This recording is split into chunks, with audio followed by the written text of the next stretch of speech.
Tigilan mo ng pag-arte na parang may laban ka pa. Wala kang panama sa amin. Isa ka lang taong pinili para maging parte ng lahi namin. Hindi ako magpapadala sa mga paandar mo, Lola Alena. Kahit tsunami o buhawi pa yung hatid mo. Lalaban ako.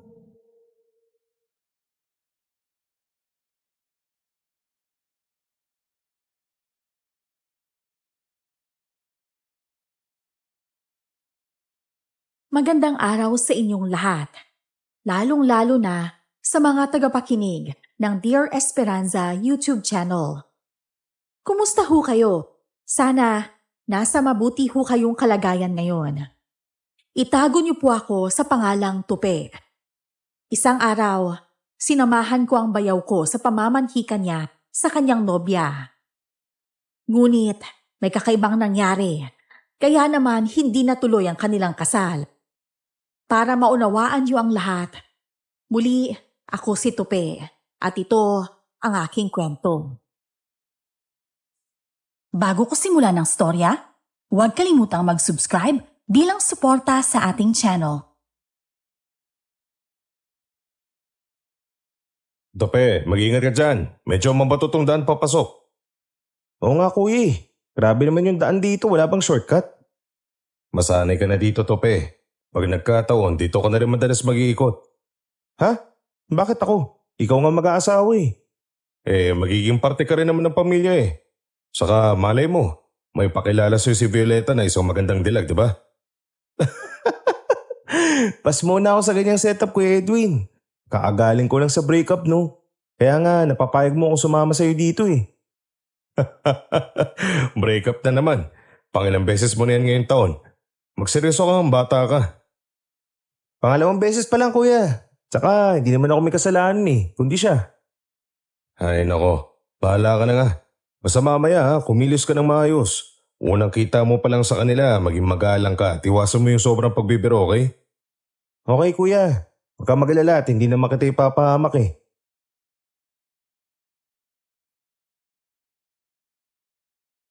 Hindi ko alam kung mas kinakabahan ba ako para kay Kuya Edwin o para sa sarili ko.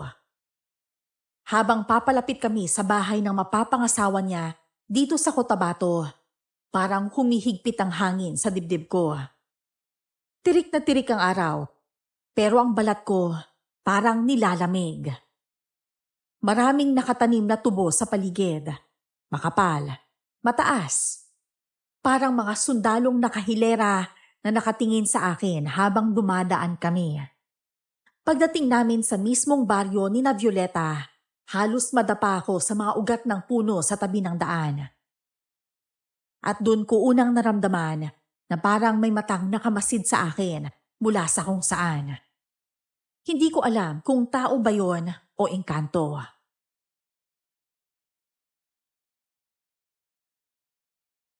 Edwin! Nandito na kayo! Mabuti naman at nakarating kayo ng maayos. Kumusta ang biyahe niyo? Ayos lang, Violeta. Ikaw, kumusta ka? Okay lang naman ako. Siya na ba si Tupe? Yung kinikwento mo sa akin? Magandang araw, Violeta. Ako nga si Tope. Mas gwapo ko sa aming dalawa. Joke lang. Marunong palang magpatawad mo si Tupe eh. Halina kayo. Papakilala ko kayo kay Lolo. Dito muna kayo pansamantalang titira sa kanila ha. Sandali lang, Violeta. May dala kaming pasalubong para sa'yo. Ay, oo nga. Muntik ako na makalimutan na may pasalubong nga kami para sa inyo.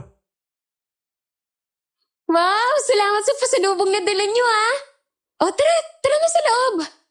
Mainit kasi dito sa labas eh. Doon ka na lang yung titignan. Hindi ko nga ramdam ang init dito eh. Para akong nilalamig.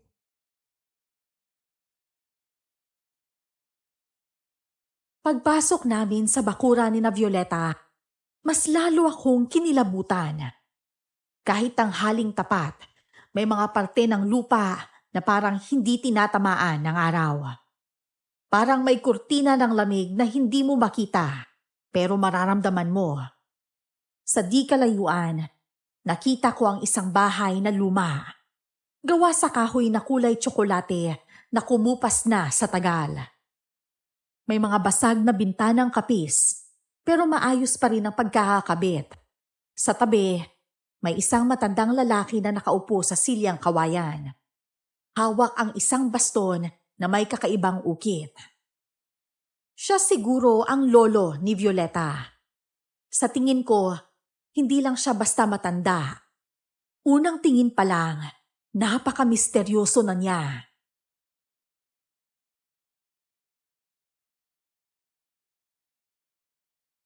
Magandang araw, Lolo Tisoy. Nandito na ho yung mga bisita ko. Oh, magandang araw din naman sa inyo. Kayo pala ang bisita nito si Violeta. Halika rito, upo muna kayo. Magandang araw po, Lolo. Ako po si Edwin. Saka kasama ko po yung bayaw ko si Tope. Maraming salamat sa pagpapatuloy niyo ho sa amin dito. Tawagin niyo na lang akong Lolo Tisoy. Tsaka mabuti na nga lang at may makakasama ako dito sa bahay eh. Wag ho kayong mag-alala, Lolo. Tutulong naman ho kami sa gawaing bahay. Maraming salamat naman kung ganon. Kababait pala ng mga batang ire, oo. Naku, wala ho yun, Lo. Tsaka para din naman hindi kami maboard habang nandito kami. Ay, naku, Lolo. Mababait po yan sila. At saka yung si Tupeho, Lo. Siya po yung nagbabanda. Ang galing, di ba, Lolo? Musikero ka pala. Maganda yan, iho. May dala ka bang gitara? Pwede tayo magkantahan dito sa Bukirin. May dalawa akong gitara, Lolo. Naku, excited na po akong masabayan niyo sa pagkanta.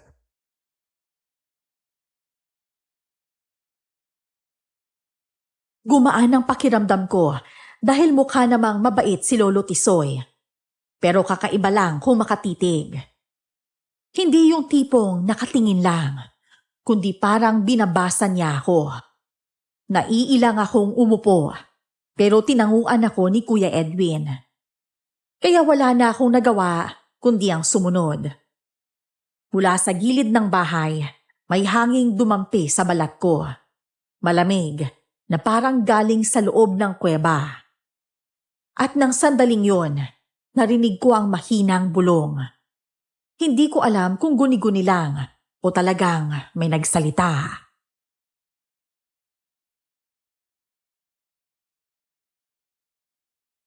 Kumain na ba kayo? Hindi pa, Polo. Medyo ginutom nga kami sa biyahe. Ay, naku, tamang-tama. May inihanda si Lola Alena na masarap na pagkain. Tara na sa kusina.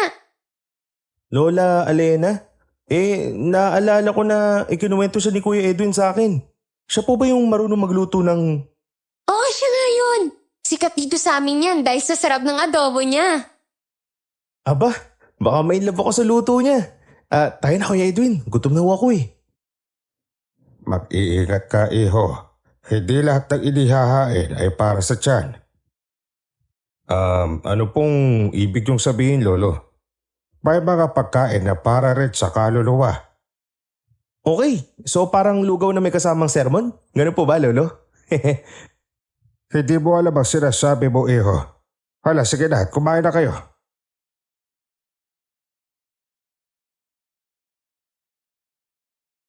Sa totoo lang, hindi ko na alam kung nagbibiro ba si Lolo Tisoy o seryoso.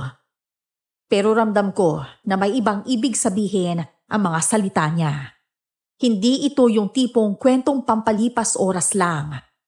Yun ay isang babala.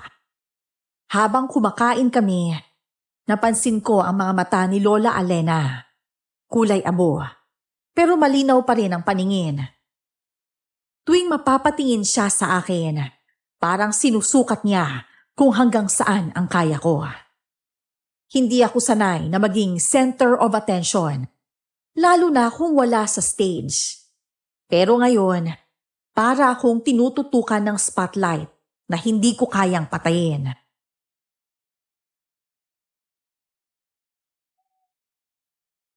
Oh, kumain na kayo. Huwag mahihiya ha. Marami ang niluto ko. Salamat po, Lola. Amoy pa lang ho, masarap na. Oo nga eh. Masalo lang ho kaming ginutom eh. Kainan na! Talagang di na ako mahiya na kumain ng marami. Oh, kain lang kayo ng kain ha.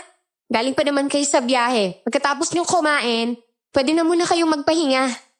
Sabayan niyo na rin ho kami sa pagkain. Ayos lang kami. Mas mahalaga kayo kasi kayo ang bisita. Maraming salamat ho sa inihanda niyong pagkain para sa amin ha. Welcome na welcome ho pala kami dito. Walang anuman, iho. Ala, kain lang ng kain. At para naman talaga yan sa inyo eh.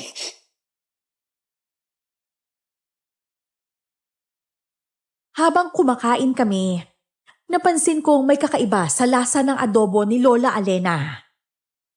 Hindi ko alam kung dahil ba sa sobrang sarap o dahil parang may damong hinalo na hindi ko pa natitikman dati.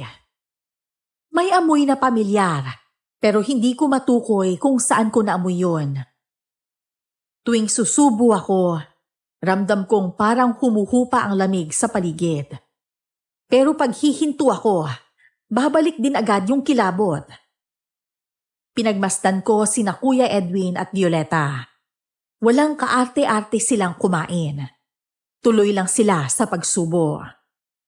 Ako lang yata ang nakapansin nun. At sa isang iglap, sumagi sa isip ko na baka nga totoo ang sinasabi ni Lolo Tisoy tungkol sa pagkain para sa kaluluwa. Pagkatapos naming kumain, naupo kami sa labas. Ano, gusto niyo bang ipasyal ko kayo dito sa tubuhan? At ipapakilala ko din kayo sana sa mga kapitbahay namin dito. Sige ba, para din makilala ko rin yung iba mong kamag-anak. Pwede bang sa may kalsada lang ako? Bakit naman? Wala lang. Kasi hindi ako fan ng mga lugar na madaming puno at saka tahimik. Takot ka ba sa tahimik na lugar, iho? Hindi naman po pero hindi lang ho ako sanay sa tahimik na lugar, Lolo. Nako, masasanay ka dito, Tope. Mas masarap mag-relax kapag tahimik ang paligid. Nakakawala ng stress. Nare-relax nga ako. 2 mangkok ng adobo kinain ko para ready na akong tumakbo.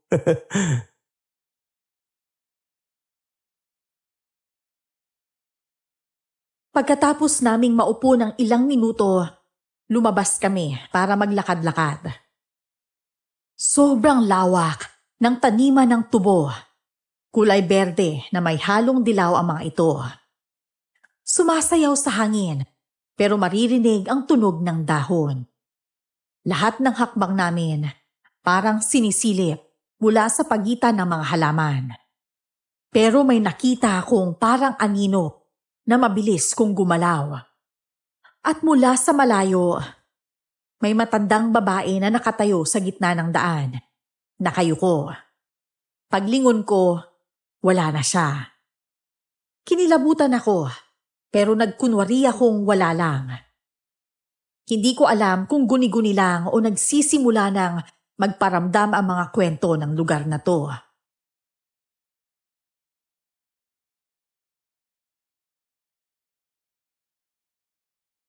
Oh, dito muna tayo sa kubo. Magpahinga tayo sandali. Maganda nga rito. Ang ganda ng tanawin. Nakaka-relax talaga dito, no? Ang sarap kumanta at maggitara. Tahimik kasi ang lugar. Naku, oo nga no. Bakit di tayo magkantahan mamayang gabi? Ayos yun! Pero wala ba tayong magagambalang aswang dito? Huwag ka magbibiro tungkol sa ganyan, iho. Baka magkatotoo. Ay, pasensya na ho kayo, Lolo. Pero kasi curious lang ho ako eh. Totoo ba yung kwento tungkol sa aswang dito sa lugar nyo? May mga kwento na mas mabuting hindi mo na malaman po. Paano kung gusto naming marinig, Lolo? Total, magiging parte na rin naman kami ng lugar na to kapag kinasal kami ni Violeta. Hindi ko na tinuloy ang pagtatanong kasi naging seryoso na ang mukha ni Lolo Tisoy. Sa tingin ko, hindi yun simpleng kwento lang. Siguro nga, totoo ang kwento ng mga aswang. Pakiramdam ko ay hindi lang ito simpleng baryo. Para bang nasa ibang mundo kami na may sariling patakaran. Habang nakaupo kami sa kubo, nakaramdam ako ng lamig. Parang hininga ng taong nakatayo sa likod ko. Pero paglingon ko, wala namang tao. Doon ko naisip na baka hindi lang si Kuya Edwin ang may kailangan sa lugar na to. Baka ako rin.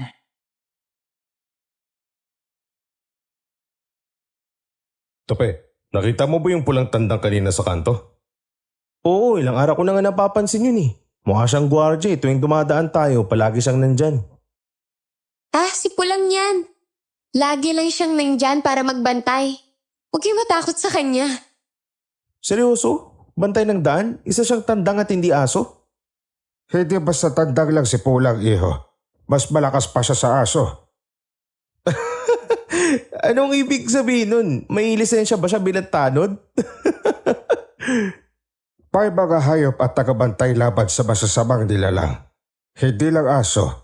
Pwede rin namang tandang kagaya ni Pulang. Bakit kagabi hindi ko siya nakita? Wala ba? Kaya pala kaninang umaga, lumitaw yung bilog na to yung lupa doon sa tubuhan.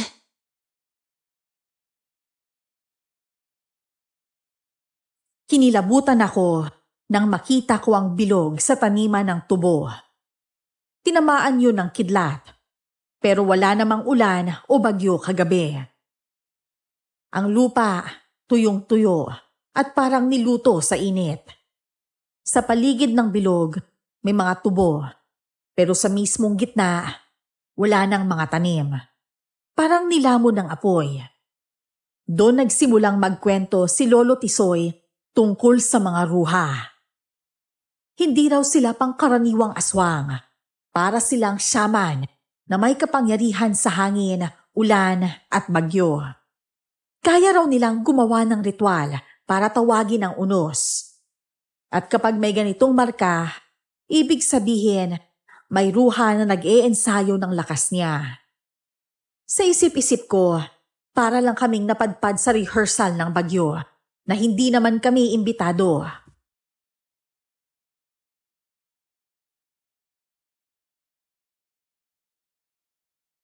Lolo, ibig sabihin may ruha dito sa baryo niyo? Oo, Tope. At hindi basta-basta sila nagpapakita sa mga tao.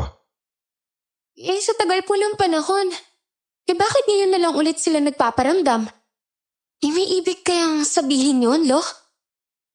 Ito lang ang pangalawang beses kong pumunta sa lugar niyo eh. Wala naman ako narinig tungkol sa ruha na yan noon ah. Baka ngayon lang talaga sila nagparamdam. Nagkataon lang siguro, hindi naman tayo dapat na kabahan, no? Ay, ano ka ba, Tupe? Huwag kang kabahan ha. Hindi ka naman nila kakainin eh. Basta huwag ka lang gumawa ng masama. Alam ko naman eh. Kaya nga tinatawanan ako para hindi ako matakot sa mga ruha na yan. Ayos lang naman ang matakot, iho. Minsan, yun lang ang nagliligtas sa tao sa kapahamakan.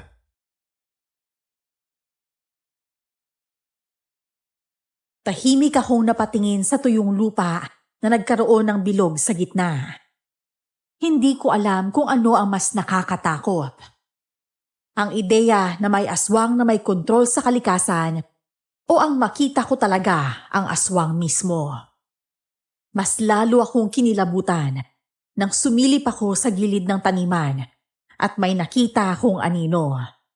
Mabilis ang kilos niya, mahaba ang leeg at kakaiba ang galaw.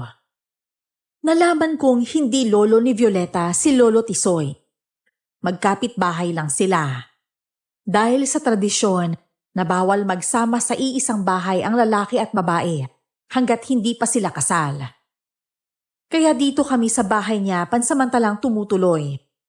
Pero isang gabi, nagpunta si Violeta sa bahay ni Lolo.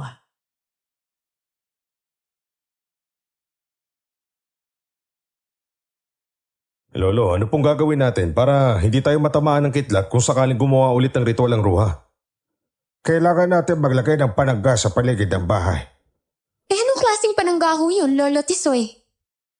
Mga halamang gamot, asin at lagi sa may basbas. Sige ho, tutulong ho ako. Baka ako pa yung tamaan ng kidlat at matusta ako bigla. Ano ka ba? Huwag kang magbiro ng ganyan, Tupe. Ko talaga oo. Pero alam mo kuya, curious din ako sa mga aswang na yun eh. Di ba sabi, bibihira lang daw yung mga aswang na yun?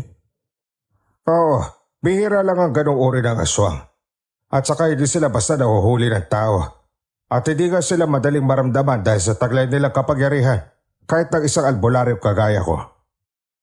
Paano po natin malalaman kung isa nga lang ang ruha? Baka naman po may palatandaan, Lolo. Parang ayaw ko na makita yung mga aswang na yun. Nakakatakot at baka pakain ako sa ipo-ipo. Huwag niyo silang gambalain, mga apo. Hanggat hindi sila nagagambala, hindi sila mananakit ng tao. Sumang-ayon ako sa sinabi ni Lolo Tisoy. Kinagabihan, muli ko na namang naramdaman ang lamig ng gabi. Pero hindi na ito yung simpleng hangin.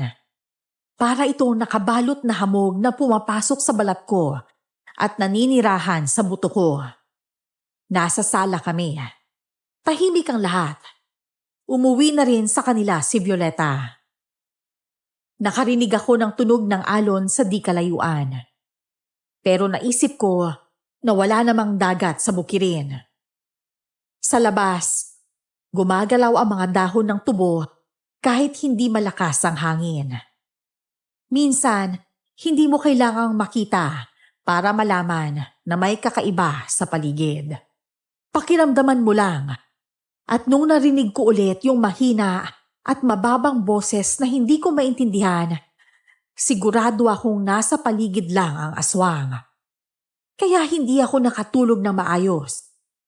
Kinaumagahan, nakatulala lang ako dahil sa puyat.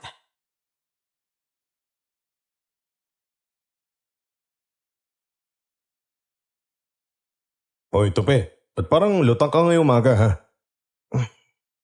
Kulang ho kasi ako sa tulog eh. Baka nga hindi talaga ako nakatulog dahil sa dami kong iniisip.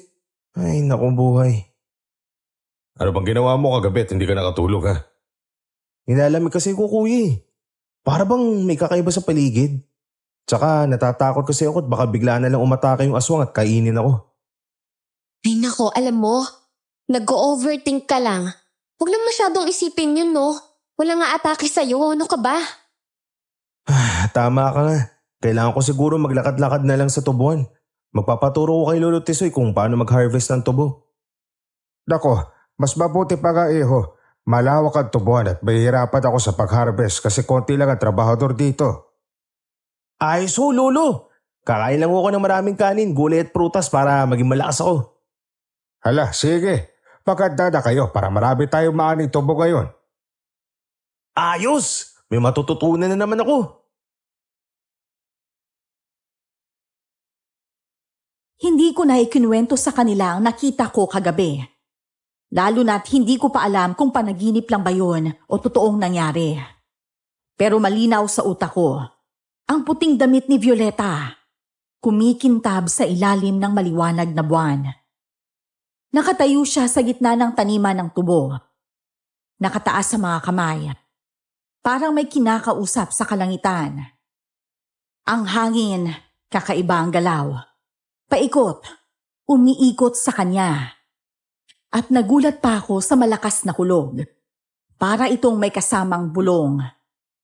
Nung sinilip ko ulit, wala na siya. Kaya ngayong umaga, nagkunwari na lang akong wala akong nakita. Pero sa loob-loob ko, hindi ko alam kung dapat ba akong matakot o magtanong sa kanya.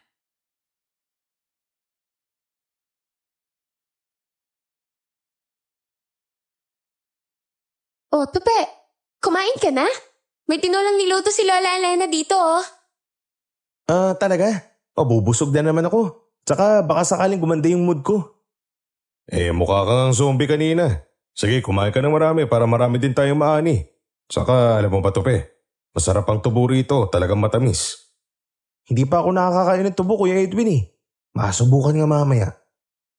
Nako, ako na magbabalag ng tubo para makain niyo ng maayos.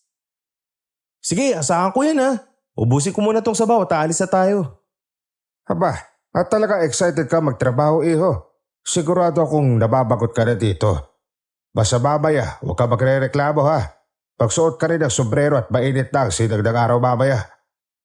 Okay po, Lolo Tisoy.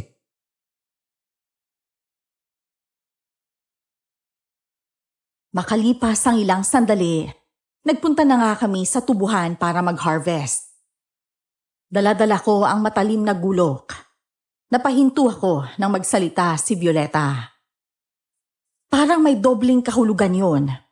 Hindi ko alam kung nababasa niya ang iniisip ko o nakikita niya sa mukha ko na may tinatago ako. Hindi ko rin alam kung bakit hindi ko agad siya kinumpronta sa nakita ko. Siguro dahil ayokong marinig ang magiging sagot niya. At kung totoo ang nakita ko kagabi, baka si Violeta ay hindi lang simpleng babae sa baryo. Dahil sa ginawa namin buong maghapon, nakatulog ako ng mahimbing kinagabihan.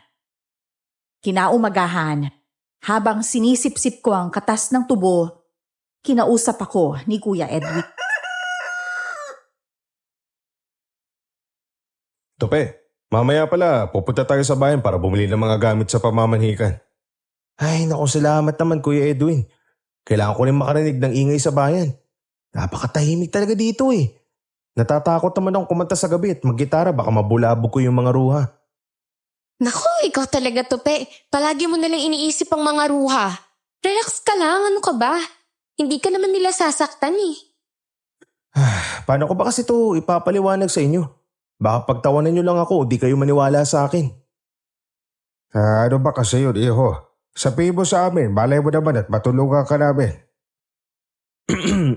Kasi, Lolo, simula nung dumating ako rito, palagi na lang pakiramdam ko malamig yung paligid. Kahit nga tirik na tirik yung araw nilalamig pa rin ako. At ito pa ho, Lolo ha. Feeling ko kasi may mga matang nakatingin sa akin kaya natatakot ho ako. Ay nako, Tope. Guni-guni mo lang yan. E paano ba naman kasi lagi mong iniisip yung mga nakakatakot na bagay? Ganito, sasamahan ko na lang kayo mamaya sa bayan. Huwag ka na lang sumamat, baka bigla na lang umulan kahit na maaraw. Baka mabasa ka pa at magkasakit. Hayaan mo na si Violeta na sumama sa atin. Mas alam niya ang lugar dito. Magdadala na lang ako ng payong kaya kahit umulan, walang problema. Hindi ko mapigilan ang sarili ko. Gusto ko sana siyang tanungin, pero hindi ko ginawa. Sinusubukan ko na lang na basahin ang kilos ni Violeta. Alam ko, hindi normal ang nakita ko ng gabing yon. Payapa ang langit, pero biglang kumulog. At siya nakikipag-usap sa ulap. Kung totoo mang may ruha sa paligid, at kung kaya nitong tumawag ng bagyo, talagang nakakatakot sila at malakas.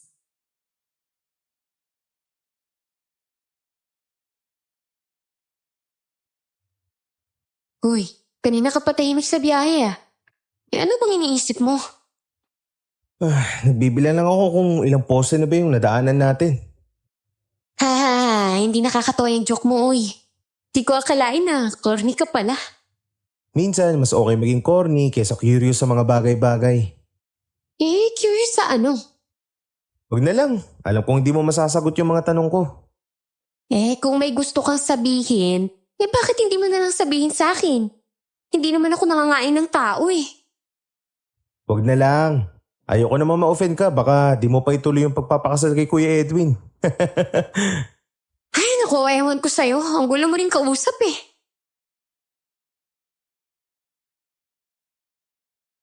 Yun ang unang beses na nagtagalang titig niya sa akin. Hindi siya umiwas, pero hindi rin siya ngumiti.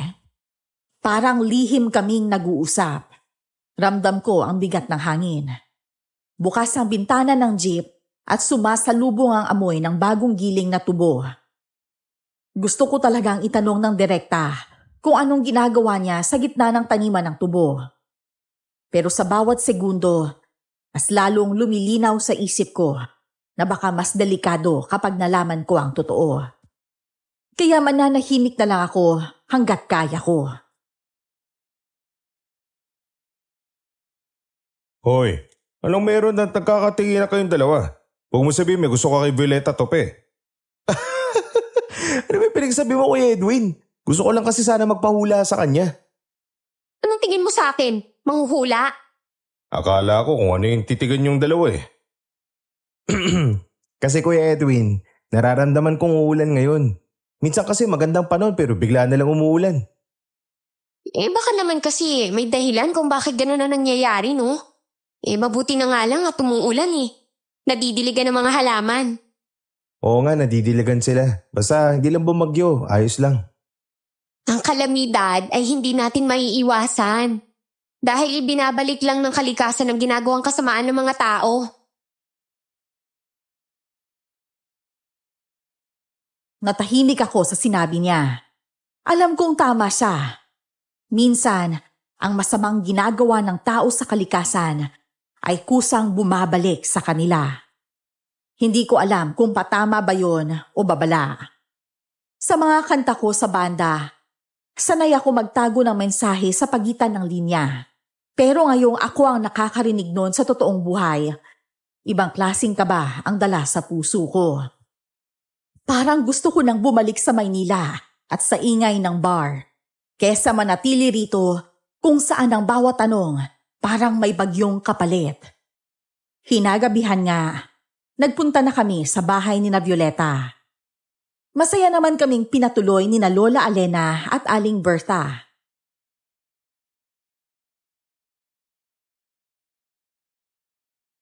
Naikwento sa akin ni Violeta na isa kang bukalista sa banda nyo? Ano ba ang mga kanta ang tinutugtog mo? Opo. Kumakanta po ako. Kinakanta ko yung mga usong kanta kung anong mabenta. At depende rin po sa request kasi may bayad ho yun. Practical ka pala, iho. Pero tingin ko, kaya mo rin kumanta ng mas mataas ang tono. Yung makapangyarihan na boses. Depende kung ano klaseng kapangyarihan ang tinutukoy nyo, Lola. Lola, baka naman mag-request ka ng kanta kay Tope, ah. Tapos sasabayan mo pa siya. Ang pangit pa naman ng boses mo. Apo naman, hindi naman ako kakanta gusto ko lang malaman kung kaya niya ba ang iba't ibang kanta. Kahit anong kanta, kaya naman nito pinakantayin, hindi ba? Kaya niya kumanta ng hindi natatakot, hindi ba? Depende ho sa kung ano yung tono ng kanta. Pwede rin naman nating subukan kung gusto nyo. Sa susunod, iho. Sa bawat salitang binitiwa ni Lola Alena, parang gusto niya akong subukan. Sinusukat niya kung gaano kalalim ang kaya kong pasukin. At habang nakatingin siya sa akin, napapansin ko si Violeta na hindi mapakali. Biglang namatay ang lampara at kandila sa paligid. Madilim ang buong bahay. May hangin na parang humahagod sa balat ko. Malamig, kasabay ng lagitik ng mga bintana. Pero walang sino man sa kanila ang mukhang nagulat. Ano nangyayari? Bakit namatay yung mga ilaw? Ano ka ba? Kumangin kaya namatay yung kandila. Ay, huwag ka na mag-alala at babalik din naman yun agad eh. Sisindihan yan ngayon ni nanay. Hindi ko naman naramdaman yung hangin bakit? Natakot ka ba, iho? Huwag ka mag-alala. Isa lang itong pagsalubong. Pagsalubong ho ba sa pamamanikan namin? Hindi. Yon ang pagsalubong sa pawikan. May alaga ho ba kayong pawikan dito? Hindi namin siya hayop, Tope. Ang pawikan na yon ang tagapagdala ng bagyo. Ano? Tagapagdala ng bagyo? Gusto nyo bang magdala ng bagyo sa kasal ni na Kuya Edwin at Violeta? Mapagbiro ka pala, iho. Gusto kong isipin na nagbibiro lang ako. Pero alam kong hindi yon isang biro. Bigla kaming natahimik at tanging tunog ng kuliglig ang nag-iingay sa pagitan namin lahat. Alam kong hindi lang ito simpleng hapunan, kundi isang pasimulang ritual na matagal nang nakaplano. Ramdam ko na hindi lang ako basta bisita rito. May dahilan kung bakit ako hinatak papunta dito. At kung totoo nga ang sinabi ni Lola Alena na si Violeta ay susunod na magmamana ng pawikan ng bagyo, parang hindi lang puso ni Kuya Edwin ang nakataya, pati buhay naming lahat. Ang kasal ay ritual para ipamana ito sa kanya. Pagkatapos ng pamamanhikan, umuwi na kami sa bahay ni Lolo Tisoy. May nakatirik na lampara sa gilid ng bakuran. Medyo malamig ang hangin at amoy pa ang sinaing mula sa kusina.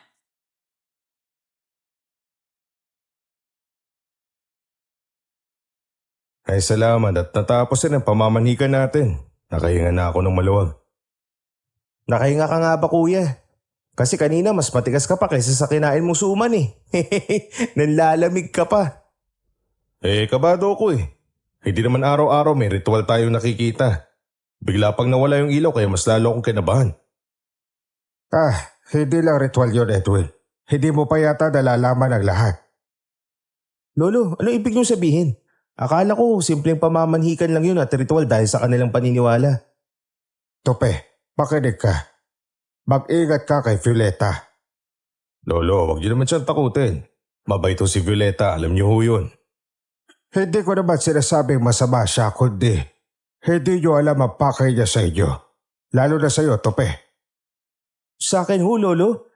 Bakit naman magkaka-interes si Violeta sa akin?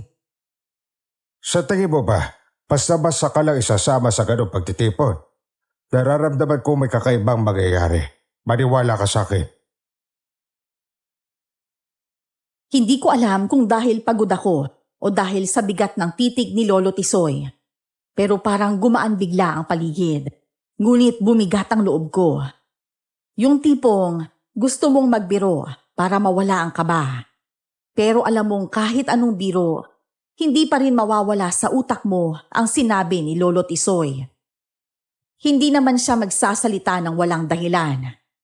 At kung tama ang kutob ko, baka hindi lang si Kuya Edwin ang binabakuran dito.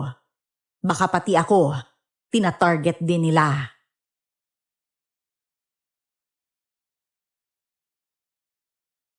Lolo, ano bang tinutukoy niyo ha? May kutob ako na hindi si Edwin ang talagang gusto ni Lola Elena para kay Violeta. Ano? Lolo naman, ako yung mag-aasawa dito at alam kong gustong-gusto namin ni Violeta ang isa't isa. Oo nga. Pero may mga mata si Lola Elena na mas makapangyarihan. Siya ang masusunod kung sinong gusto niyang mapangasawa ng apo niya. At ako yung nakukursunadahan niya? Diyos ko, wag naman sana. Ikaw ang napipisil niya maging tagapagdala ng susunod na lahi ng Ruha. Ruha? Ang ibig niyong sabihin ng pamilya nila Violeta ay aswang? Oo, ganun na nga. Sana una pa lang sinabi ko na to sa inyo. Pero ayoko silang pangunahan. Nakiusap lang sila sa akin at dito muna kayo pansamantalang tumira. Hindi ko alam kung matatawa ba ako o tatakbo na lang pabalik sa Maynila sa sinabi ni Lolo. Tagapagdala ng susunod na lahi. Parang hindi yun kapanipaniwala. Pero seryoso si Lolo. Hindi ko alam kung anong iisipin ni Kuya Edwin tungkol dito. Hindi ko rin alam na aswang pala ang lahi nila. Lolo, wag niyo naman akong ginaganyan. Pumunta po ako rito para samahan si Kuya Edwin. Hindi para magdala ng lahi ng mga ruha. Hindi ko hawak ang isipan ng pamilya na yon. Sana lang talaga hindi tama ang kutob ko. Lolo, baka naman nag-overthink ka lang dahil sa mga nangyayari. Hindi ako nag-overthink, iho. Nararamdaman ko. Matagal ko nang alam na may hahanapin si Lola Elena mula sa labas ng pamilya nila. Bakit ho ako? Dapat si Kuya Edwin ang sinabihan niyo niyan. Hindi ko rin alam kung bakit hindi si Edwin ang pinili. Aba, mas lalo akong naguguluhan sa mga nangyayari. Hindi to pwede mangyari. Bago ako magsalita, kailangan niyo muna magdesisyon kung gusto niyong malaman lahat. Alam mo yung gutom ka pero busog ka na dahil sa kaba? Ganon ang nararamdaman ko. Parang nasa harap ko na yung platito ng kasagutan. Pero kung tatanggapin ko, baka ang laman nun, hindi na matunaw sa sikmura ko. Lalo pa yung tingin ni Kuya Edwin na gulong-gulo sa mga nangyayari. Handa na akong marinig ang lahat. Bahala na. Kaya sabihin nyo na sa amin ng lahat, Lolo. Kahit kinakabahan ako sa sasabihin niyo, mas gugustuhin ko pa rin malaman ng totoo. Ang Ruha ay isang lahi na may kakayahang maghawak ng pawikan ng bagyo. Yun yung sinabi ni Lola Alena kagabi. So, totoo pala yun? Oo. At kapag napili ka ng pawikan, hindi lang lakas ang kapalit. Pati buhay mo ay magiging kapalit din. Lolo, ibig sabihin gusto na nang ipasa yun kay Violeta? Oo. At ang magiging ritual ay ang pagpapakasal. Pero kung tama ang kutob ko, si Tope ang napipisil ni Alena na maging tagapagdala ng lahi nila. Ano? Ibig sabihin, ibig niyo hong sabihin ako yung magpapakasal kay Violeta? Maaaring ganun na nga, iho. Gusto ko sanang mag-joke ng, pwede bang ipasa na lang sa iba? Pero alam kong walang tatawa dahil hindi naman talaga nakakatawa. Lalo na si Lolo Tisoy na para bang alam na niya ang hinaharap ko. At hindi niya gusto ang nakikita niya. Sa likod ng utak ko, may pumapasok na tanong na hindi ko masabi. Kung totoo nga ang kutob ni Lolo, handa ba akong tumakbo palayo o mas pipiliin kong manatili sa tabi ni Kuya Edwin? Kaya isang malamig na gabi, masinsinan kaming nag-usap.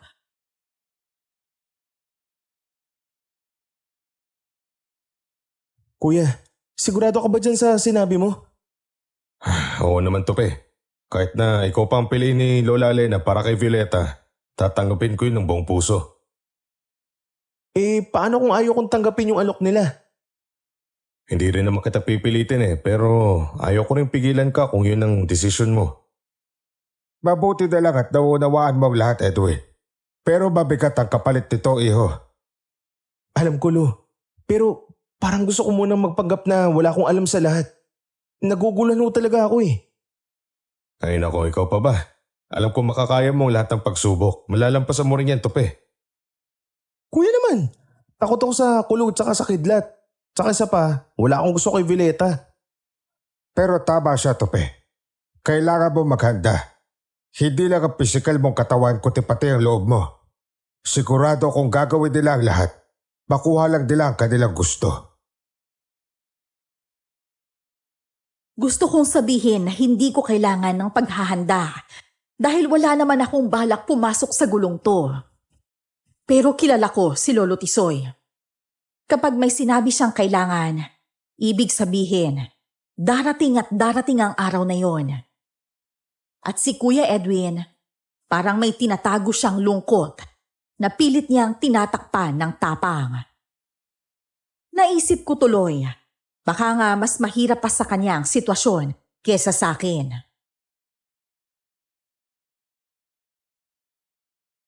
Kuya, seryoso ko ba talaga na okay lang sa'yo? Alam mo, hindi talaga ako mapakali. Oo nga, basta maging masaya lang si Violeta, ayos na rin ako. Paano kung hindi siya masaya? Tsaka paano naman yung kasiyahan ko? Di pilitin mong maging masaya. Alam mo, ang pag-ibig pwedeng matutunan.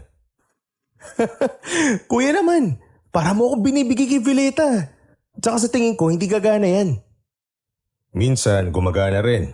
Tignan mo, ngayon nakangiti nga ako at maging ikaw. Kailangan lang natin tanggapin ang ating kapalaran. Aba, kahit sa gitna ng problema, may lakas pa kayo magdrama na dalawa. Lo, kailangan lang namin to para hindi kami mabaliw. Tama. At saka minsan, mas madaling umiti kahit may mabigat na iniisip. Basta tatandaan nyo, maging matatag lang kayong dalawa kahit na anong mangyari. Ang bagyo dumadaan lang yan at hindi habang buhay na mananatili. Kaya pagkatapos ng ulan, nagpapakita rin ang araw.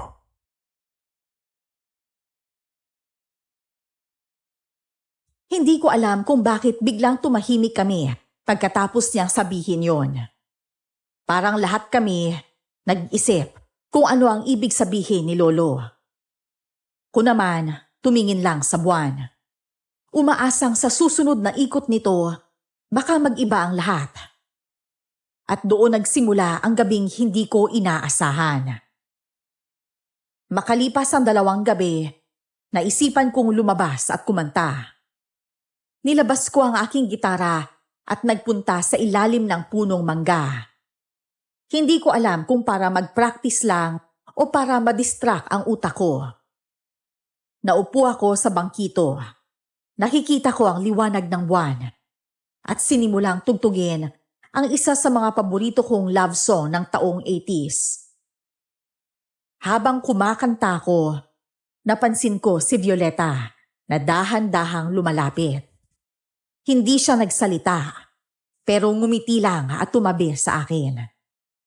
Nagpatuloy ako sa pagtugtog. At sa kalagitnaan ng chorus, bigla siyang sumabay sa pagkanta. Ilang sandali pa, tapos na ang kanta, kaya tumigil na ako sa paggitara.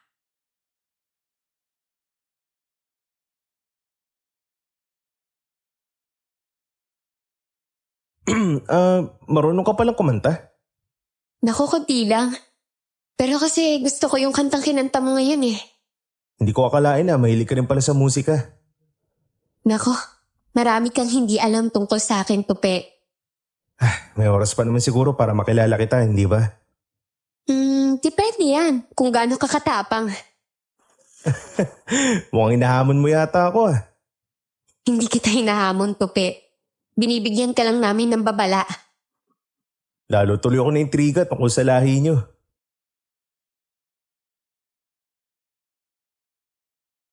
Nang magsabay kami sa huling linya ng kanta, biglang lumakas ang ihip ng hangin. Akala ko may paparating na bagyo. Pero nang tumingin ako sa paligid, parang hindi ito normal. Ang mga tubo sa gilid ng bahay, gumagalaw na parang sumasayaw. Ang mga dahon, umiikot sa paligid namin. At kahit ang liwanag ng buwan ay tila mas lumiwanag pa.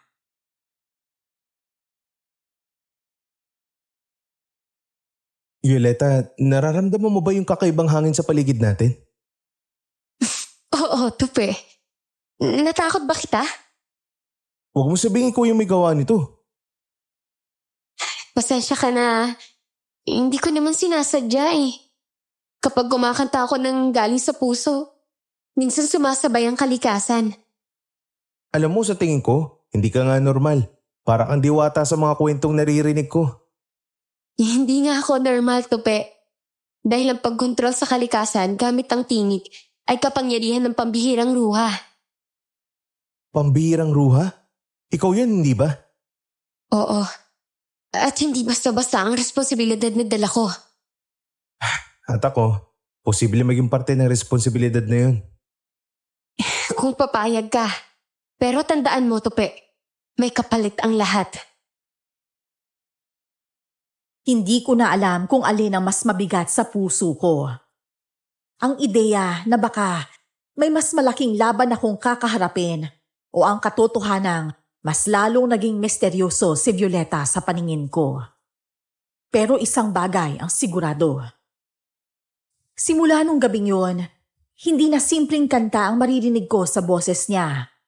Parang may kasamang lihim na alon, handang lamunin ang sinumang makikinig. Isang gabi, nagulat kami nang atakihin kami ng mga aswang, kaya nilabanan namin sila. Lolo Tisoy! Sa likod niyo! Kita ko na! Hindi kayo makapasok dito mga lintik na aswang! Tope, dali mo si Violeta sa loob ng bahay. Hindi ko kayo iiwan dito. Tupe, makinig ka. Pag sumabay ka sa hangin, mas kaya mong umatake. Ano bang ibig mo sabihin? Hindi ako marunong sa ganyang kalokohan. Hindi kalokohan to. Kaya mong gamitin yung kanta mo para lumakas ang hangin. Paano ko gagawin yun? Tsaka paano kung pumiyok ako? Baka pagtawanan pa ako ng mga aswang. Ikaw na ang tutugtog at ako naman ang kakanta. Bilisan mo. Mga apo, tama na ang satsa. Bilisan nyo at gawin nyo na ang plano nyo. Sa gitna ng ulan na parang walang balak huminto, lumapit ang tatlong aswang na parang walang pakialam kahit binabayo ng hangin at tubig. Kita ko ang mga mata nila, nakasing pula ng dugo. Sumayaw sa paligid namin ang mga sanga ng puno na pinutol ng malakas na hangin. At doon ko naramdaman ang kakaibang tibok sa dibdib ko. Hindi lang kaba, kundi parang may kung anong kumakagat sa kaluluwa ko. Humihila sa akin na lumaban. Lolo, saka na mo! Bilisan niyo! Ayos lang to. Ito sa'yo. Kuya Edwin, may isa pa sa bubong. Mag-ingat ka. Sige, ako na bahala sa isang yan.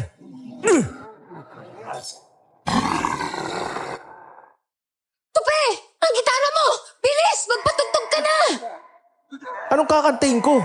Anak ni Freddy Aguilar? Kahit ano! Basta galing sa puso mo! Bahala ka. Tama na, tama na! Aba, kumagana ka. Ang galing. Hindi ko alam kung natutuwa ako o natatakot sa sarili ko ngayon dahil sa mga nangyayari pero bahala na. At nakita ko habang kumakanta si Violeta. Sumasabay ang hangin sa saliw ng musika. Parang lahat ng bagyo sa mundo, pinanganak para lang sabayan ang boses ng dalaga. Nagsimulang umatras sa mga aswang. Pero hindi sila tuluyang tumigil. May ilan pa ring sumusugod. Pero dahil sa ulan at lakas ng hangin, nagdadalawang isip na sila.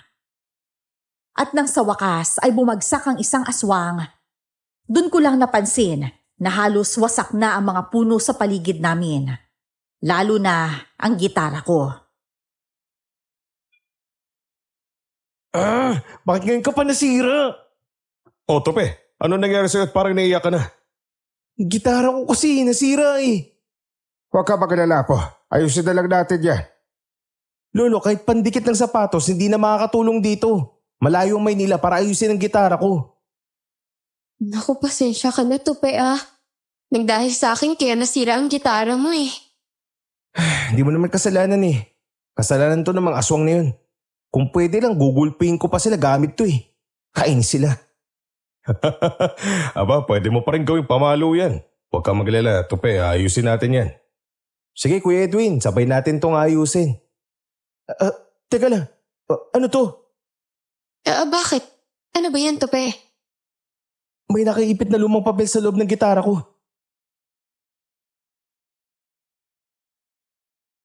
Kinuha ko yon at binuklat ang papel. Medyo basa na ito at amoy luma na.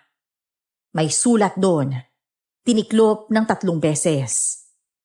Binasa ko ng malakas ang nakasulat. Ang magdadala ng lahi ay pinipili. Walang pangalan, walang petsa, pero may pirma sa baba. Isang hugis na parang alon at buwan na magkahalo. Lolo, Kuya, tignan niyo to. Ano ibig sabihin nito? Kilala ko to. Simbolo yan ng mga lumang ruha. Ibig sabihin, may nag-iwan nito para sa susunod na magdadala ng lahi. Tope, dahil nasa gitara mo ang sulat na yan, ikaw nga ang pinili ng mga ruha para magdala ng kanilang lahi. Kung ako nga'y tinutukoy nila, anong gagawin ko? Wala kang ibang gagawin kundi sundin ang nakatadhana sa'yo. Pero Tope, hindi mo naman kailangan tanggapin kung ayaw mo eh. Nasa'yo pa rin ang desisyon. Oo nga, pero paano kung wala nang ibang pwedeng pumalit sa akin? Ano mangyayari sa mga ruha? Tupe, minsan hindi mo kailangan tanungin kung bakit ikaw. Ang kailangan mong tanungin sa sarili mo, kung handa ka ba? Handa ako. Natanggihan ng kapalaran ko, Violeta. Aba, huwag ka agad magpadalos-dalos sa desisyon ako. Pag-isipan mo muna ng mabuti. Pero kahit sinabi kong tatanggi ako, ramdam ko sa loob ko na hindi ganun kasimple. Siguro, tama si Lolo Tisoy. Kailangan ko munang pag-isipan to. Parang may tinik na nakabaon sa dibdib ko. Hindi mo nakikita, pero ramdam mo sa bawat paghinga ang sakit. Alam kong may laban pang paparating, at kahit anong tanggi ko, hindi ako makakatakas sa kapalaran ko. Kaya nagsimula akong mag-ensayo, hindi para tanggapin ang kagustuhan ng ruha, kundi para siguraduhin na hindi ko dadalhin ang kanilang lahi.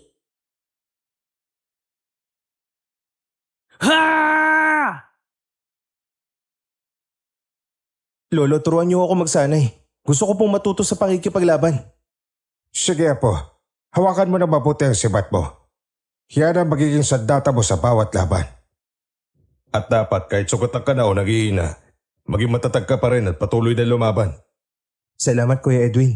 Alam ko nandito ka para sa babaeng mahal mo pero nasira ko lahat ng plano mo. Tapos eto, tinutulungan mo pa rin ako. Wala kang kasalanan, Tupe. Siguro ito talagang kapalaran mo. Kaya lalabanan ko sila para matuloy ang kasal niyo ni Violeta. Huwag mo nang alalahanin yun. Ang Ruha ang pumili sa'yo. Kaya ikaw na ang magdesisyon kung tatagapin mo o hindi.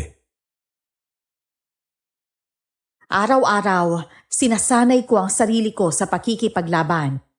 Pinapakinggan ang ihip ng hangin sa pagitan ng katahimikan. At hinahanap kung paano ito sasabay sa bawat linya ng tinig ko. Naiisip ko minsan na baka ako nga ang tinutukoy sa sulat. Pero sa tuwing papasok yun sa isip ko, naaalala ko rin ang dahilan kung bakit ayokong tanggapin ang kapalaran ko. Dahil ayokong dalhin ang lahi ng isang ruha. Hindi ko alam kung anong mangyayari sa susunod. Pero alam ko kung ano ang gusto ko. Kung darating man ang araw ng labanan, darating ako na handang-handa. Isang gabi, pumunta ako sa bahay ni Violeta para kausapin si Lola Alena. Gusto kong malaman ang lahat. Oh, iho, gusto mo raw akong kausapin? Opo Lola Alena, itatanong ko lang po kung totoo ba yung narinig ko na hindi lang basta masama ang mga ruha? Apo, hindi lahat ng kwento ay itim at puti. Ang mga ruha, tagapag-ingat sila ng balanse ng kalikasan. Kapag may nasisira sa mundo, sila ang kumikilos para ayusin. Hindi naman lingid sa kaalaman mo na ang pamilya namin ay isang ruha, hindi ba? Alam ko po Lola Alena. Paano naman po yung mga masasamang ruha? Anong gagawin niyo sa kanila? Ang masasamang ruha, may sumpa silang dala. Kapag ang isang ruha ay umibig sa hindi niya kauri, nawawala ang kontrol nila sa sarili. Nagiging baliw sila. Hindi matanggap ang pangiiwan ng taong minahal nila. Katulad sa nangyari sa anak kong si Berta. Ibig sabihin, umibig sa tao si Aling Berta at iniwan siya kaya nagkaganon siya? Oo, tama ka. Muntik na siyang mabaliw nang iwan siya ng ama ni Violeta. Isang tao. Mula noon, naging mabangis siya sa kahit sinong hahadlang sa gusto niya. Mabuti na lang at nakokontrol ko siya. Hindi lahat ng ginawa ni Inay sang-ayon ako, no? Pero siya pa rin naman yung ina ko eh. At mahal na mahal ko siya. Pero Lola, kung kayo ay tagapangalaga ng balanse, bakit gusto niyo akong gawing isa sa inyo? Dahil ikaw, Apo, may hawak ang kapangyarihan na matagal na naming hinahanap. Habang sinasabi ni Lola Alena ang lahat ng yun, parang gusto ko na lang umuwi sa Maynila para mawala ang problema ko. Noon, iniisip ko lang sila bilang mga halimaw na dapat labanan. Pero ngayon, iba na. May rason pala kung bakit sila ganon. May sugat na mas malalim kesa sa alam ko. At kung totoo man na may parte ako sa balanse ng kalikasan, ibig sabihin, sa ayaw at sa gusto ko, kailangan kong pumayag sa itinakda nila para sa akin. Nagpaalam muna si Lola Alena, kaya nagkaroon ako ng pagkakataon na kausapin siya.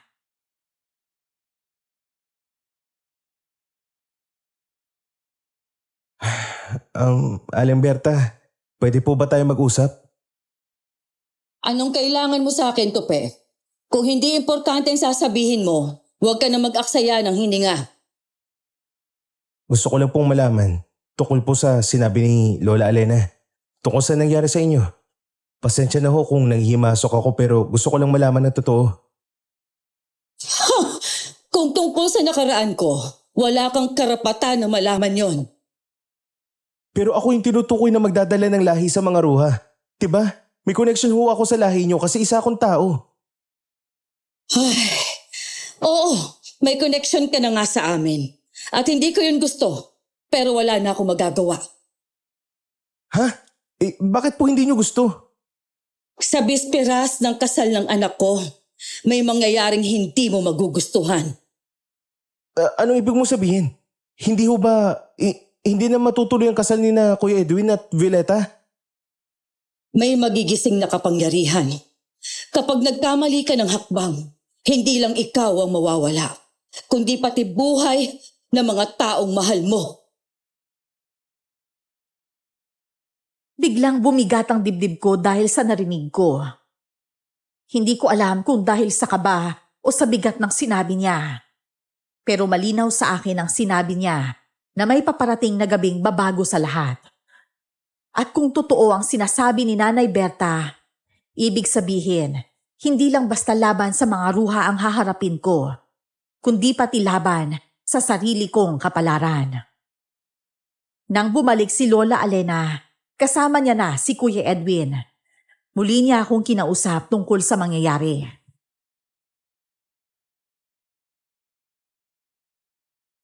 Lola, paano kung hindi ko kayanin? Ako, alam kong kaya mo. Ikaw nga ang pinili, hindi ba? Kaya ibig sabihin lang nun, malakas ka. Kailangan mo lang na maging matatag. Huwag kang magalala dahil hindi ka nag-iisa, Tope. At kahit may hirap, pipiliin kong tumayo sa tabi mo, Tupe. Kasama mo kami sa laban na to. Paano kung ang kapalaran ko ay maging tulad nila? Yan ang delikado. Kapag pumayag ka, hindi ka na magiging tao. Kaya nga tinuturuan ko siya sa pakikipaglaban para maipagtanggol niya ang kanyang sarili. Pero kung balanse ng kalikasan ang pinag-uusapan, baka ako rin ang susi para may balik yun. Tama ka, Tupe. Kaya sana, pag-isipan mo ito ng mabuti. Hindi ko alam kung malinaw ba o magulo ang lahat matapos sa mga sinabi nila. Pero isa lang ang tiyak. Hindi ako pwedeng tumigil sa pag-iensayo. Ang laban ay hindi lang sa katawan, kundi sa isip at puso rin. At sa bawat araw na lumilipas, papalapit na ang araw ng kasal sana ni na Kuya Edwin at Violeta. Mas ramdam ko na ang papalapit na unos. Parang humahapdi ang tinik sa dibdib ko. Hindi ko alam kung kailan siya huhugutin, pero alam ko darating ang gabi na yon. At sa gabing yon, kailangan ko nang lumaban.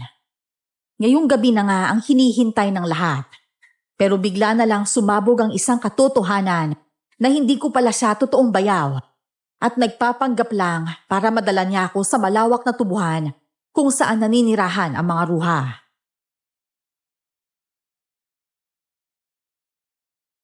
Kuya Edwin, anong ibig sabihin nito? Hindi pala ikaw ang bayaw ko? Pasensya ka na, Tope. Pero matagal na akong alagad ni Lola Alena. Hindi ko ginusto na linlangin ka pero kailangan kong sundin ang plano niya. Para din naman sa aming mga ruwa ang gagawin niya. Pasensya ka na talaga, Tupe naging kasabot din kasi ako sa plano ni Lola Alena pero ngayon, alam ko na ang plano niya. Sa'yo na ako kakampi. Hangal! Huwag ka magpaka-inosente, Violeta. Lahat ng ito ay para sa ikabubuti ng ating lahi. At oo, Tupe, ikaw ang dapat pakasalan ni Violeta. Hindi siya para kay Edwin. Lola Alena, huwag mo ipilit yung kabaliwan mo. Hindi mo pwedeng gawing laro ang kapalaran ng isang tao. Tama nang ginawa mo sa akin noon. Huwag mo nang gawin ulit ngayon. Patagal ko na naamoy ang bulok mong pagkatao, ha? Ang galing mong magtago. Pero hindi na ngayon. Hindi ako papayag na matuloy ang plano mo. Pero bakit ako? Ano bang meron sa akin? Wala naman akong kapangyarihan bukod sa pagtugtog ng gitara. Dahil ikaw ang magpapalakas sa dugo ng ruha. Ikaw ang susi para magbalik sa pinakamalakas na anyo ang lahi namin. At kung hindi ka sasama, pipilitin kita. Para akong nahulog sa balon ng impormasyon na hindi ko alam kung paano aahon. Ang lahat ng tiwala ko kay Kuya Edwin nabasag na parang salamin. Lalo pang bumigat ang hangin nang marinig ko ang tunay na balak ni Lola Alena. Hindi pala ako basta dinala rito para tumulong sa pamamanhikan ng inaakala kong bayaw ko. Ako pala mismo ang kabayaran, ang premyo sa dulo ng laro nila. Kung akala mo papayag ako sa gusto mo, nagkakamali ka, Lola Alena. Ang matigas ang ulo mo, ha? Sino bang ipinagmamalaki mo, ha? Si Tisoy, ang isang albularyo na mahina. Panahimik ka! Akala ko kasi may puso kayo kaya hindi ako nagigilab sa mga ruha. Wala kayong narinig sa akin. Yung pala may plano kayo masama. At lalabanan kita, Alena. Lola! Kung mahal mo talaga ang lahi mo, bakit mo kami nilalagay sa ganitong sitwasyon? Violeta, wala kang alam sa kapangyarihan natin ng lahi ng Ruha. Kapag sa inyo nito pinanggaling ang supling. Edwin, tumigil ka na. Lumaban ka ng patas. Huwag kang maging sunod-sunuran kay nanay. Alam mo, Kuya Edwin, akala ko tunay kitang kakampi. Pero hindi pala. Isa ka palang kaaway. Hindi mo pa nakikita ang kapangyarihang taglay mo, Tope. Kapag nakita mo na, baka ikaw pang lumapit sa akin ng kusa. Ramdam ko ang tensyon sa paligid. Parang bawat salita ay may kasamang kutsilyo na handang tumusok sa alinman sa amin. Si Kuya Edwin, halata sa mga mata niya na nahihirapan siya sa mga salitang binibitawan. Pero hindi ko alam kung dahil sa pagsisisi o dahil ayaw niyang mabuko ang iba niya pang mga sikreto. Si Lola Alena nananatiling matatag ang tindig. Alam niyang kontrolado pa rin niya ang sitwasyon.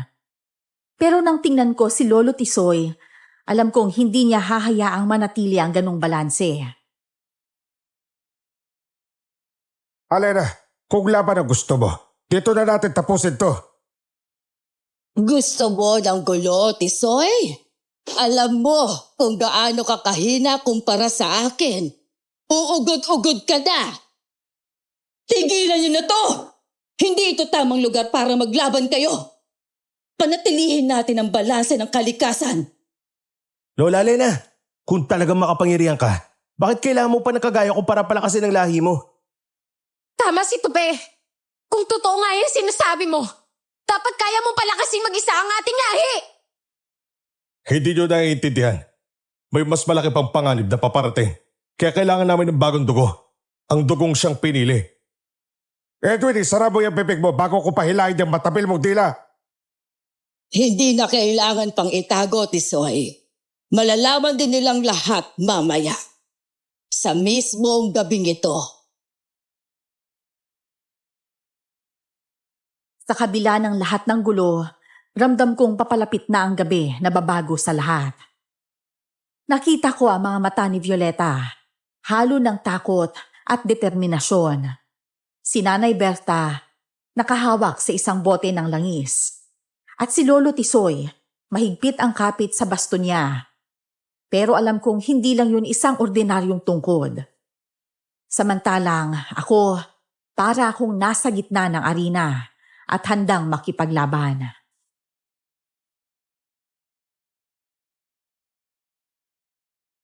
Kaya mo ba tignan ako sa mata, Lola Alena? At sabihin na para sa ikabubuti ko tong ginagawa mo? Ha? Hindi ko kailangan magsinungaling, Tope.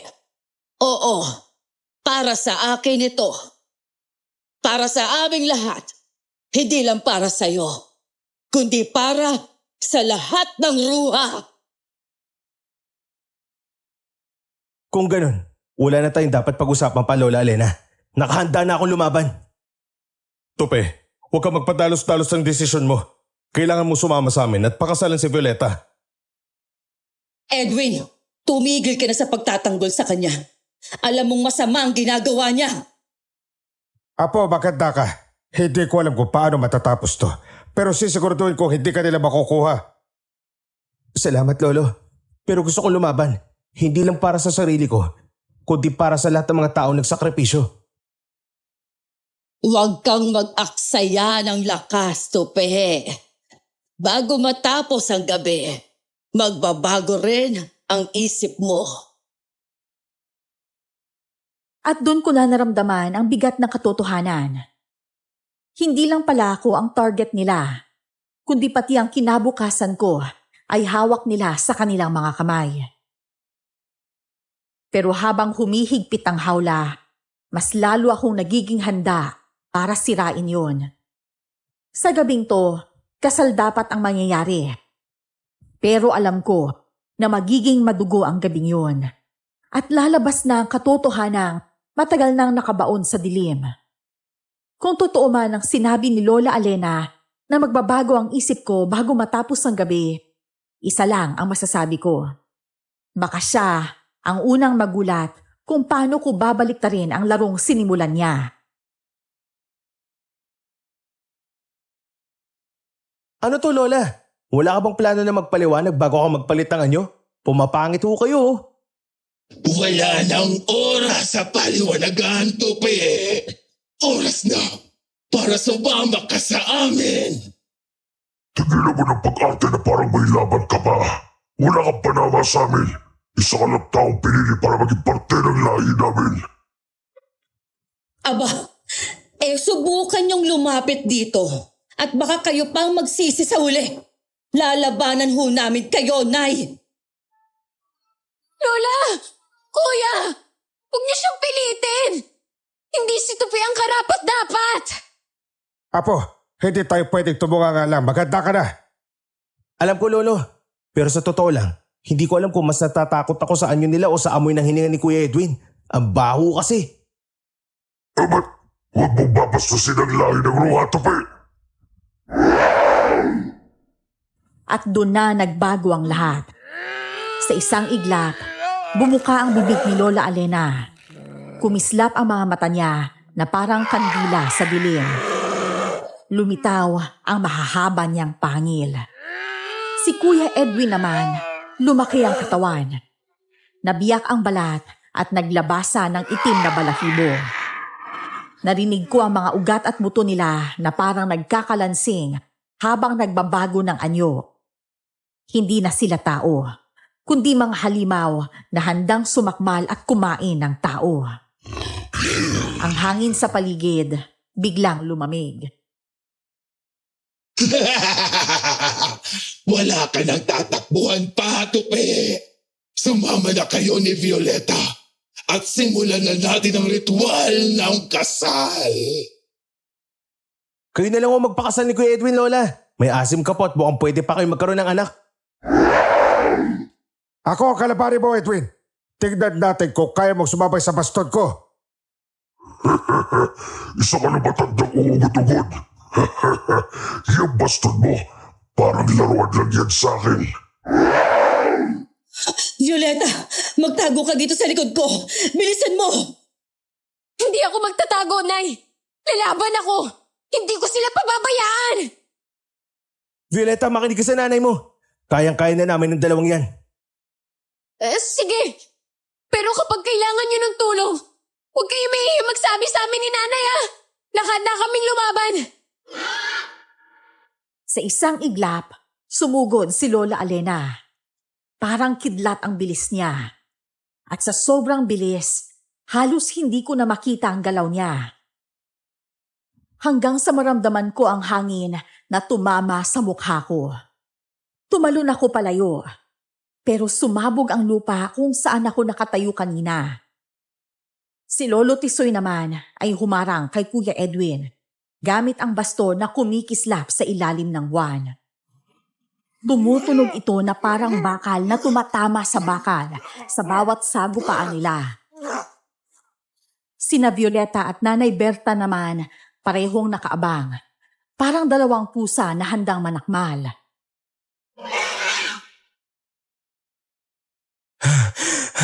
Hindi ako magpapahuli sa iyong matanda ka. Huwag na tayong magabulan pa. Sumama ka na sa akin.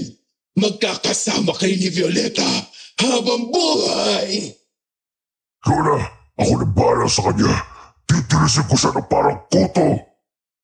Hindi mo malalabanan si Tupe hanggat nandito ako! Tupe! Tumakbo ka na! Nagsisimula na magpakita ng lakas si Lola Alena! Sige, pero babalik ako. Mabilis akong tumakbo. Hindi ko alam kung saan ako patungo. Basta ang alam ko, kailangan kong lumayo sa gitna ng gulo. Pero bago pa ako makalayo ng tuluyan, naramdaman ko ang malakas na hangin sa likod ko. Nang lumingon ako, nakita ko ang buhawi na sinusundan ako. Nakikita ko ang mukha ni Lola Alena, nakatitig at nakangisi sa akin. Hindi ko alam kung ilusyon ko lang ba yun o totoo, pero bawat ikot ng hangin, nanghihina ako. Hindi ako magpapadala sa mga paandar mo, Lola Alena. Kahit tsunami o buhawi pa yung hatid mo, lalaban ako. Sa tingin mo, makakatakas ka sa ipo-ipong ito? Nakakalimutan mo yata na isa kong ruwa. Kaya kong kontrolin ang kalikasan. Hindi ako tatakas. Kailangan ko lang ihanda ang sarili ko para atakihin ka. Maganda para saan? Para ba sa pakikisa mo sa amin? Ha? Hanggang panaginip na lang huyang gusto mo, Lola Alena. Lola, kung ayaw nilang sumunod, dakpin na lang natin sila. Tupe! Gamitin mo ang gitara mo! Bilisan mo na! At saka kunin mo ang papel na inilagay ko sa bulsa mo! Ha? Ang gitara ko? Oo, kaya bilisan mo na! Doon ko naalala ang maliit na sulat na iniwan sa akin kanina ni Violeta. Hinugot ko ito mula sa bulsa ko at sa likod ng liham may nakasulat na mga linya ng awitin. Hindi ko alam kung bakit, pero parang kabisado ko na ang himig kahit ngayon ko lang nakita. Kinuha ko ang gitara ko na nakasabit sa likod ko. Sa unang pagtugtog, parang gumapang ang liwanag mula sa mga kwerdas ng gitara. Kumalat ito sa hangin at tumama sa buhawi.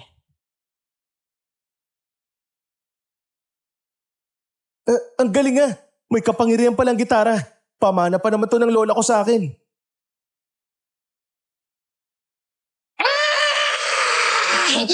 Tigilan mo yan! Tigilan mo! Masakit sa tenga! Itigil mo na yan, Tupe! Sige lang, Tupe! Huwag kang titigil! Kailangan mo silang matalo! Yan! Ganyan nga! Kumanta kayo sa salo ng musika ni Tupe! Apo, tagdagan mo pa ang lakas. Kaya-kaya mo yan. Tignan mo sila para mga baliw. Eto pa! O, sabayan niyo ang kanta! Titigil ka! Tama na!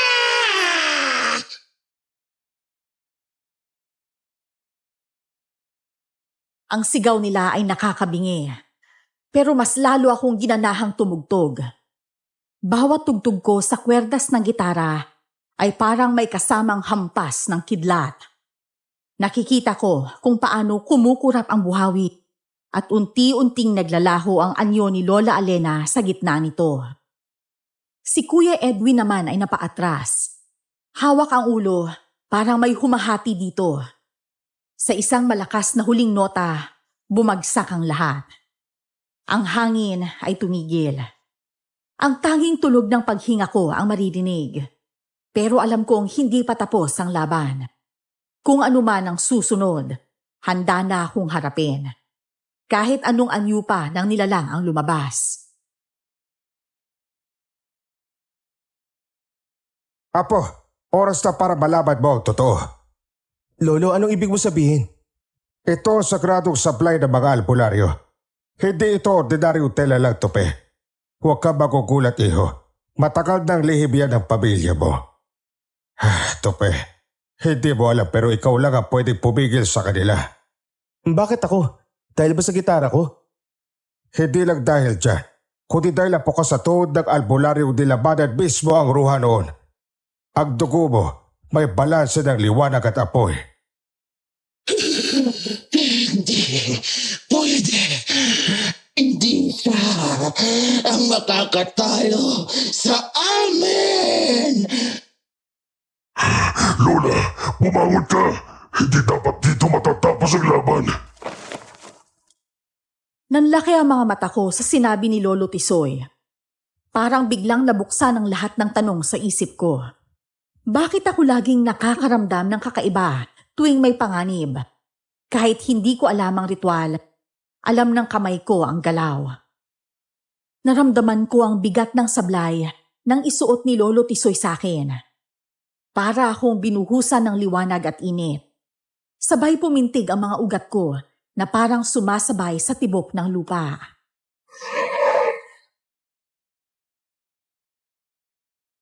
Hindi masama ang ruha, Apo.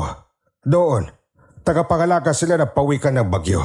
Isang sagradong tagapagdala ng lakas ng kalikasan. Pero tuwing ipapasa nila ito sa isang kasapi, nagiging sumpa ito. At ngayon, si Lola Alena ang may hawak nito. Mali ka, Tisoy. Hindi sumpa ang pawikan. Kapangyarihan nito. Kapangyarihang kaya rin pumatay! Nagiging sakit ka na dahil sa kapangyarihang yan! Kung kailangan kong pumili, pipiliin ko ang pagmamahal, hindi ang kapangyarihan. Walang kwenta ang pagmamahal ko para sa kapangyarihan, Tupi! Isipin mo mabuti ang pipiliin mo! Hindi kuya, sa harap ng pagmamahal, natutunaw ang lakas na galing sa kasakiman. Pero iba na ang tunog na lumabas. Hindi lang awit, kundi huni ng hangin at init ng apoy na nagmumula sa puso ko. Bumuka ang lupa sa pagitan namin. At sa gitna nito, nakita kong kumikislap ang anyo ng isang pawikan na yari sa bagyo. Nagsimulang manginig si Lola Alena.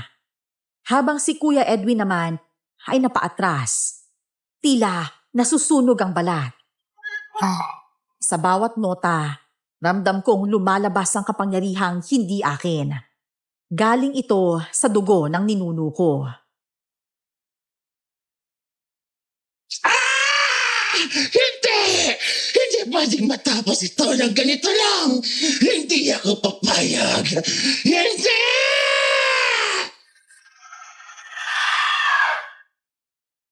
Tapos na ang kasama mo, Lola. Wala ka ng hawak na kapangyarihan ngayon. Wag! Ayoko bang mawala! Isang huling hampas ng hangin at apoy ang kumawala mula sa akin. Napasigaw silang dalawa. At sa mismong harap ko, unti-unti silang nadurog hanggang sa maging abo at tinangay ng hangin. Wala nang naiwan, kundi katahimikan at ang malamig na hangin ng gabi. Tapos na, Apo. Pinili mo ang tama. At dahil sa pinili mo, malaya na tayo! Kailanman, hindi ko pipiliin ang kasamaan. Huminga ako ng malalim. Hindi ako hari. Hindi ako bayani. Isa lang akong taong pumili sa ikabubuti ng lahat. At ng gabing yon, alam ko na tama ang pinili ko.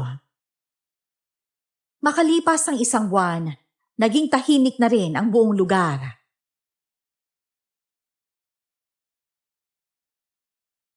Uy, Apo, mukhang maaga ka na namang nagising. Oo, Lo. Narinig ko kasi yung tunog ng gitara. Akala ko may kalaban na naman. Kalaban? Hoy, ako yun no! Nagpa-practice lang ako ng bagong kanta natin. Aba, kung may bumalik man, kantahan mo na lang para matahimik. Ay nako, tama ka dyan. Malay mo ma-inlove ba at magbagong buhay, di ba? Oo nga, pero paano kung sintonado sila sa pag-ibig? Aba, Apo, kahit sintonado, basta't marunong magmahal, may pag-asa pa yan. Sana nga no, ganyan lang kadali.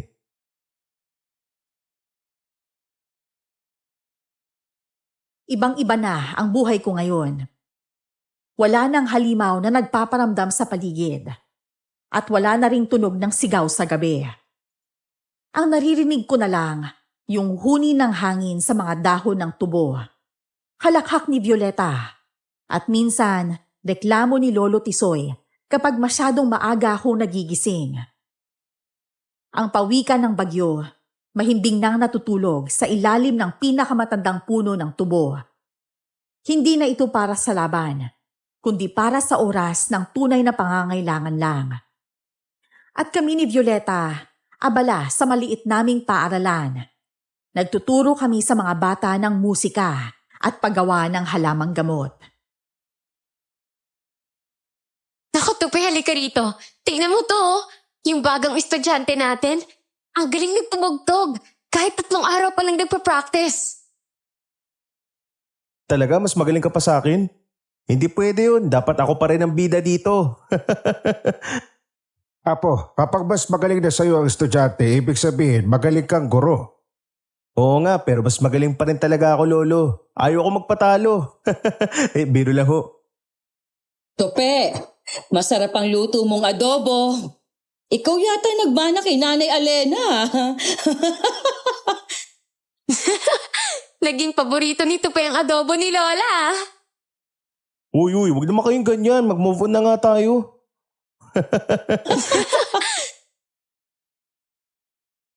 Natutunan ko na hindi lahat ng laban ay may kasamang sigawan. Minsan, panalo ka na kapag marunong kang magtanim. Hindi lang ng tubo, kundi ng kabutihan. Nakakatawa, di ba? Dati, ang akala ko, ang kapalaran ko ay sumama lang at mangharana dito sa baryo. Pero ngayon, mas masarap pala sa pakiramdam na magdala ng ulan. Yung ulan na nagbibigay buhay sa mga pananip, hindi sumisira. Sa bawat araw na dumadaan, ramdam ko na mas tumitibay ang bagong buhay na pinili namin.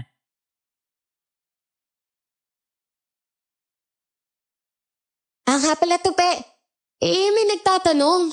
Kung pwede raw bang mag-aral dito, kahit hindi marunong kumanta. Oo naman, basta willing matuto, ayos na ayos. Tsaka dapat marunong din kumain. Aba, parang kainan na rin pala ang paaralan ninyo. Kawawa din kasi ang mga bata eh. Mamaya walang pagkain sa kanila. Mas masarap rin makatulong. Baka sa susunod may ruwa na rin tayong kainan at kapehan, ha? Pwede. Pangalanan natin ng Cafe Pawikan. Aba, sosyal! Pero bawal mag-serve ng bagyo, ha? Siyempre, ang bagyo, sa puso na lang, hindi sa plato. Masaya ako dahil naging pamilya ko kayo. At sa gitna ng taniman ng tubo, sa ilalim ng araw na hindi natatakpan ng ulap, natuto akong pahalagahan ang katahimikan. Wala na akong hawak na kapangyarihan para lumaban, pero may hawak akong gitara, mga kaibigang tunay, at pamilya na pinili ang kabutihan. At sa tingin ko, yun ang pinakamalakas na kapangyarihan na pwede kong dalhin habang buhay. Hindi ko na rin sinabi kay Violeta ang tungkol sa nakita ko nung gabing yun. Alam kong siya ang nagpa-practice nung gabing yun at nagsuot ng kulay puting kasuotan. Sana lang magtuloy-tuloy na ang katahimikan sa lugar namin. Hanggang dito na lang ang aking kwento. At maraming salamat